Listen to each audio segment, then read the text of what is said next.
ખેડા જિલ્લાનું મુખ્ય મથક એટલે નડિયાદ અને નડિયાદમાં ક્રિશ્ચિયન લોકોનો સૌથી મોટો એરિયા આવેલો હોય તો તે છે મિશન રોડ અને હાલ ક્રિસમસની ઉજવણી થઈ રહી છે ત્યારે સમગ્ર ખ્રિસ્તી સમાજમાં ઈસુ જન્મ્યાની વધામણીના લોકો નાચગાન સાથે ઉત્સવ કરી રહ્યા છે।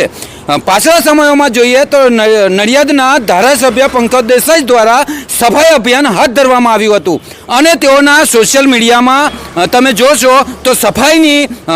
જે શરૂઆત કરવામાં આવી હતી તે ગંદકી દૂર કરવા માટે અને કચરો સાફ કરવા માટેની તેઓએ નીમ લીધી હોય તેવું જણાઈ આવે છે। ત્યારે પોચ ઇલાકા મિશન રોડની આજે અમે તમને હાલત બતાવવા માગીએ છીએ। જ્યારે સાંપ્રત ન્યૂઝની ટીમ અહીંયા પહોંચી હતી નડિયાદ મિશન રોડ ઉપર, ત્યાં એક નડિયાદ પાલિકા દ્વારા મિશન હોસ્પિટલની સામેના વિસ્તારમાં સફાઈ કામગીરીની અંગેનું એક બોર્ડ લગાવવામાં આવ્યું હતું જેનું